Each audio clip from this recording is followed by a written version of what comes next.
It's a wet one out here, you guys, but that won't stop me. We got games to talk about. We're beating up some bad guys as Marvel superheroes. We get to build the town in the new Octopath. Ed, I've seen the first 2 episodes of the new season of Percy Jackson, and I've got lots to talk about. Welcome to Reviews on the Run.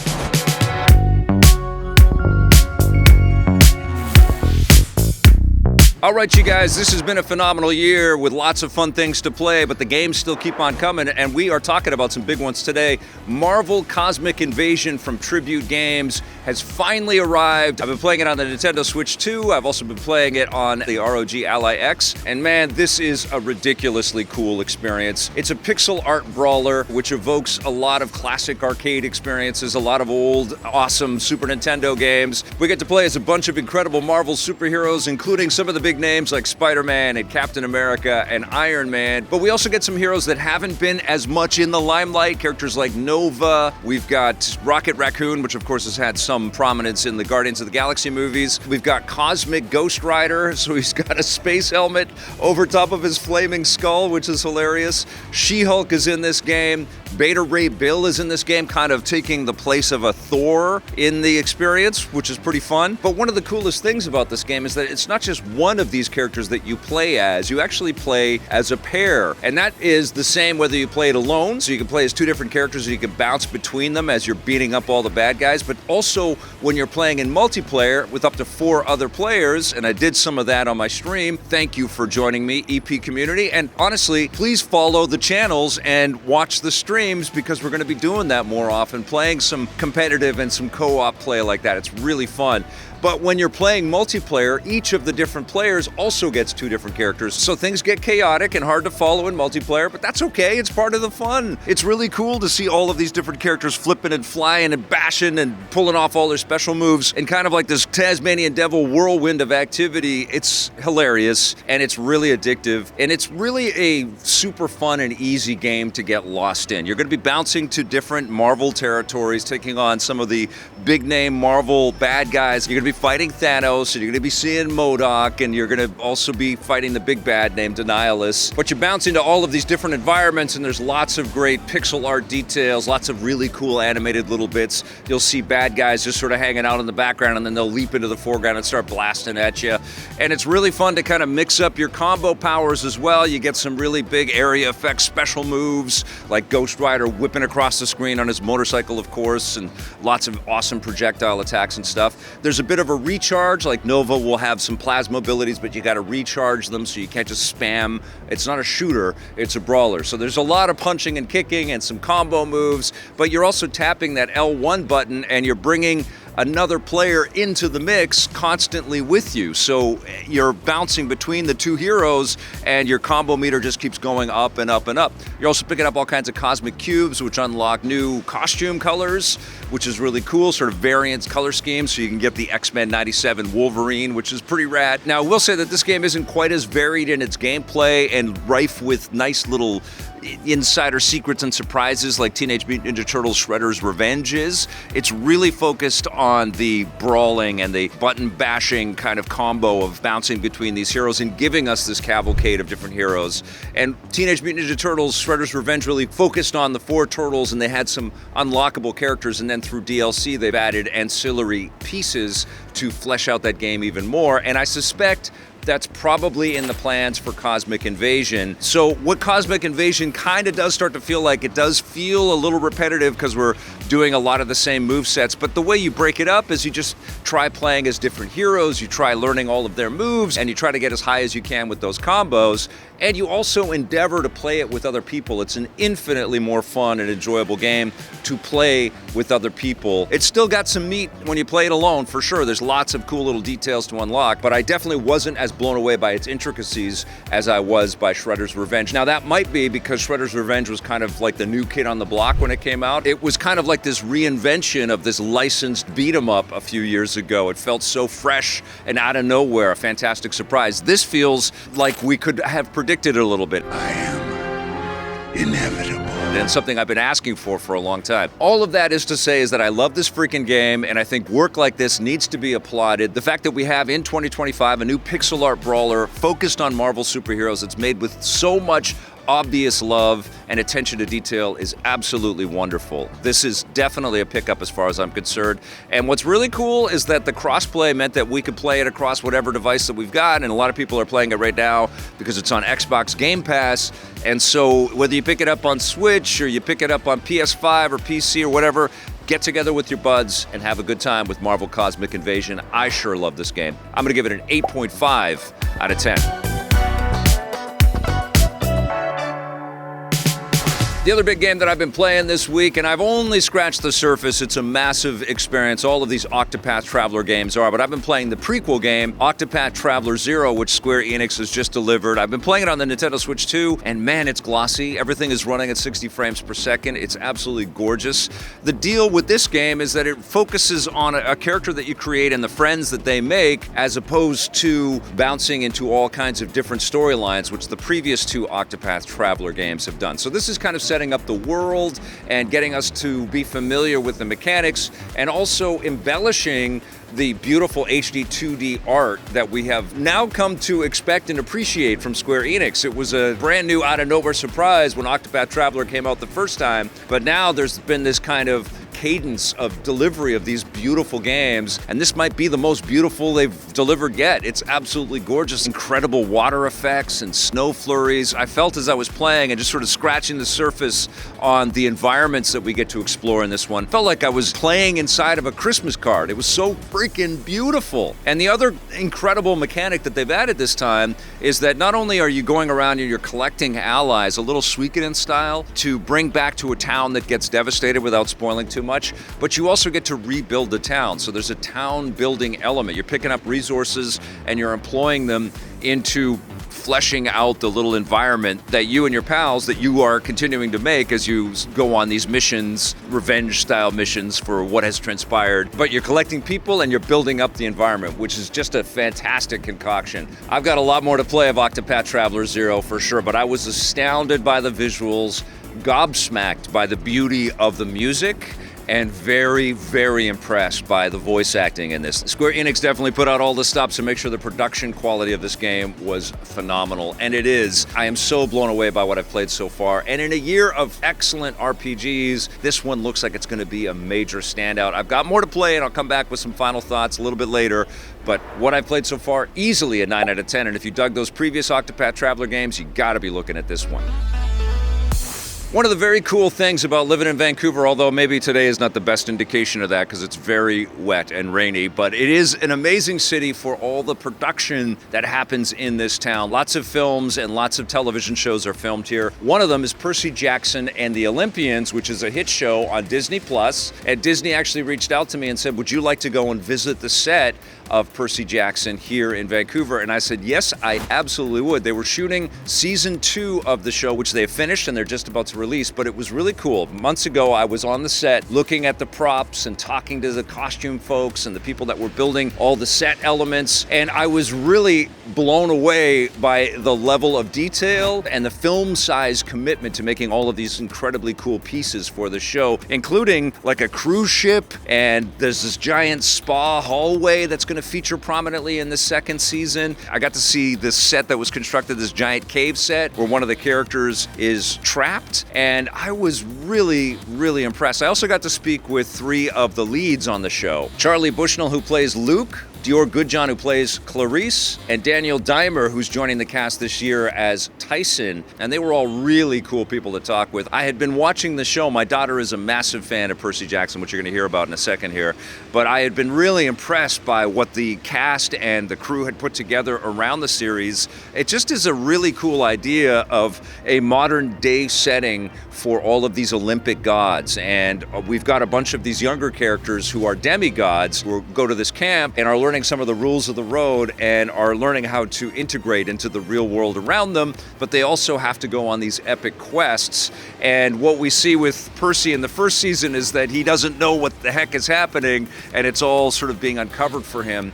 And they did a fantastic job with terrific visual effects. And when I got to visit the set, I got to see how they put all of these different pieces together and how much work goes into thinking about how they go from practical to visual effects. And the performers also, we got to watch some scenes being filmed. Man, they really put in the work on these. They had long hours, and they're meticulous in terms of their framing and stuff. We got to watch Walker Scobell, who plays Percy Jackson, and Leah Jeffries, who plays Annabeth, work all day on a scene that presumably isn't a huge part of the storytelling, but they were meticulous in the way that they were trying to find their emotions and just hit their marks, and just they did it over and over and over again. They kept popping into the tent and looking at some playback and stuff. It was really cool. And one of the best things that happened on that trip is I got to meet the creator of Percy Jackson. His name is Rick Riordan, the author of the Percy Jackson books, which are so incredibly popular. He was over the moon. He's very involved in the production, and he's right there to answer questions with all of the cast and crew, and he was very kind to us. Clearly, he's a very happy person. He's seeing this crazy dream realized like this, and everybody just genuinely cares. I also got to take part in a virtual press conference where we got to see the actors and Rick Riordan talking about their roles and where they're going with season 2. This next one's from Victor Lucas from Electric Playground. For all of you, did working on season 2 feel like a different experience than season 1? Very. Yeah, Daniel had a very different time on season 1. Much more involved. Just great. And I think season 3 is already in the works. I think they're coming back to shoot more. This is clearly a very successful show, but the press conference was cool. The actors definitely had to acknowledge that they're all growing up so quickly, and heights are changing, and things are changing so quickly, but they're doing a very good job with this show. So, I've seen the first season of Percy Jackson and the Olympians, and I really enjoyed it. I especially enjoyed it because it's a show that I can watch with my daughter, and she loves the show. She's reading all the books, and she has just been super impressed. I think it's really damn fun, and I'm so happy that a show like that is being made in our city, but my daughter also wanted to chime in a little bit. Hey, Ruby, why do you like Percy Jackson so much? I think I just enjoy how it's all about teenagers, and it really accurately demonstrates how teenagers act, and it's just really, really realistic. What did you think of the first season? Were you happy with it? I was very happy with it. I'm a huge Percy Jackson fan. I've read all of the books basically. And I think they did a really good job demonstrating exactly how it was written. It was so perfect. What do you think of the casting of the characters? I think they did an amazing casting job. All of the actors are just so perfect for the role. In my head, that's exactly how I pictured them. It was just perfect. What was your favorite part of season 1? Definitely when they went to the Lotus Casino and they met Lin-Manuel Miranda. All right, what are you going to give season 1 of Percy Jackson? I'm going to give season 1 of Percy Jackson a 10 out of 10.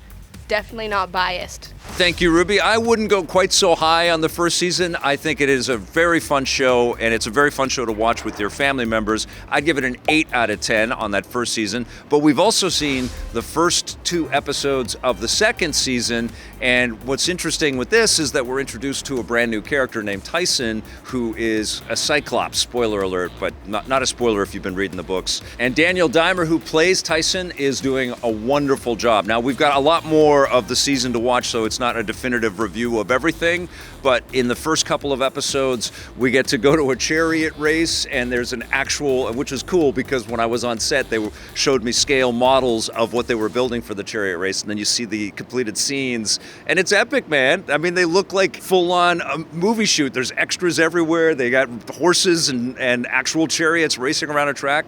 Unbelievable. So that sequence is pretty cool, and there's also some really nice cameos. I definitely enjoyed the first 2 episodes. We've got all of the rest of the season to watch together, my daughter and I, but I asked my daughter what she thought of the first 2 episodes of season 2. How is the show going so far? It's great. I'm really excited to dive back into the world of Percy Jackson. I've been waiting for this forever, and it's so exciting. They're definitely growing up, which is unfortunately how people work, and I don't know how they're gonna successfully make all of these seasons without having some 40-year-old Percy Jackson.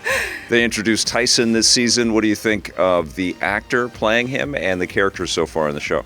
The actor is amazing. He's doing a wonderful job of portraying Tyson. I really like Tyson the character. I don't love how they made the eye. In the books, you're not really supposed to be able to focus on the eye because it's the mist that's protecting the magical world from the mortal world. And I think that they tried to do that a little bit because I feel like the eye is just slightly out of focus and fuzzy, and you just you don't want to look at it. And I think they did that purposefully kind of, but I don't love how it looks when you do look at it properly. Are you excited about what's to come? Yes, I'm very excited, of course. I really enjoyed the first 2 episodes. episodes with Lin-Manuel Miranda having a little cameo in there again, and I'm really excited to see what they do with it. What are you going to give the first 2 episodes of season 2? I'm going to give them a 9 out of 10. Point taken away is for Tyson's eye. I'm sorry, it's killing me. Thank you, Ruby. Fantastic stuff. Now, I am in on this. I can't wait to watch more of this season, and I'll come back with my final thoughts. But for those first 2 episodes, and I'm a big Lin-Manuel Miranda fan myself, I'm going to give them an 8 out of 10. The other big thing that happened for me this week is I've added to my retro gaming collection with the ModRetro Chromatic. I was enticed by all their Black Friday marketing. They got me. I didn't really need another Game Boy playing device because I've got the Analog Pocket and I've got several Game Boys, but I was really impressed with their messaging of being focused on that analog experience. You need your cartridges. This is a device that only plays Game Boy Color and Game Boy, the original Game Boy. So it doesn't play Game Boy Advance, which is one of my knocks on this thing. But you need the cartridges. It's not one of these emulation devices where you load up a ROM. Now you can get an EverDrive or something like that, and you can put that cartridge in with ROMs on it, and you can play emulated stuff that way. What they're focusing on with this device is playing the carts that you already have, and ModRetro has made the commitment to invest in new Game Boy and Game Boy Color games, and also reissues like Rayman, a 30th anniversary edition of Rayman on Game Boy Color that they're selling on their website. The thing with the ModRetro experience, though, is that it's pricey. It's a lot of money. I mean, this thing cost about $300, I think, Canadian, to get it paid for and shipped to me. And although this thing is really cool, it's got a great screen on it. The resolution is exactly the same as the Game Boy Color, by the way. So it's not making these things look better. It's just making them look really clean. It's also a very bright screen, and the color accuracy is really cool. I mean, the colors look great on it for me. And the shell is also magnesium alloy, so it's a metal shell, and it's got some heft to it. It ships with 3 AAA batteries, so you can just pop in AAA batteries into it, but it doesn't come with the rechargeable battery pack, and that's something else that ModRetro is selling, and I looked at the price for that. It's $42 Canadian just for the rechargeable battery pack for this thing. And so you're going to be into this thing for hundreds of dollars if you buy the case and some of the cartridges and all that stuff. And I just think that it's too pricey. And I think my biggest complaint with it is that it doesn't play the awesome Game Boy Advance library, and that is a huge mistake. The Game Boy Advance plays all of the previous Game Boy stuff and all of these awesome pixel-based experiences, as well as some primitive 3D stuff. So I think it's a really big mistake that this isn't truly the ultimate Game Boy and let us play Game Boy Advance games. I also think that a rechargeable battery pack should have been included in the box for the price, and maybe some kind of case for it, and then you're starting to justify the base price that they're selling this thing for. They want you to drop more cash on all of the little extra add-ons, and if you've got money to burn, I guess that's okay, but there are so many alternatives. There are so many cheap emulation systems out there that don't cost much more than the battery pack for the ModRetro device. And then, of course, there's the Analog Pocket, which is a multi-system FPGA option with a much better screen. It's a little pricier for sure, but there's way more flexibility with the Analog Pocket. Now, the ModRetro Chromatic doesn't have an SD card reader, so it's not really about just loading in ROMs or anything else that way, but you can upgrade the firmware, and it was pretty cool how you did that. And the other thing that I found out about this Chromatic is that it has a video out through the USB, so you can stream right off of the device, which I haven't tried yet, and you can also use that to record footage if you put it into a program like OBS or something like that. So there are some modern benefits to this thing for sure. It just feels incredible in the hand. It's very small. I love the feel of all of this. I just wish that more came in the box. And maybe one of the biggest complaints I have for the ModRetro Chromatic right now is that there are no built-in save states. If you use something like an EverDrive, you can probably work your way around and figure out save states on the games that you have loaded up on there. But right now, if you've got cartridges that don't have active batteries on them, they're not going to save the game. It won't save it on the ModRetro. And I actually had that happen. I popped in my beautiful Donkey Kong 1994 cartridge, and the battery had died. So I wasn't able to save my progress as I was playing through it again, because I love that freaking game. It is a treat to play some of these classic Game Boy games again. That Batman animated series game from Konami, I think, is a true cool buried treasure. You know, it's just such a wonderful little game. You can feel some of the Castlevania roots in the Batman animated series game. It's so freaking fun, and the music is awesome. The speaker's great on it, brightness is great on it, feels great. It's really cool. I want to love it. I think it's it's got a few more features that have to come. Maybe some kind of firmware update will add some save states to this. That would be huge. But as it stands, I think this is just too much money for what you get out of the box. I do like it though. I'm gonna give the ModRetro Chromatic a 7.5 out of 10. All right, you guys, that's going to do it for Reviews on the Run today. Thank you so much for watching this show, and thank you also for hitting that subscribe button and that little bell to stay notified. Make sure you come back and watch some of the streams that we're doing. We're playing classic games and new games all the time on this channel, and we love having you here for that. We will see you soon, and until then, play forever.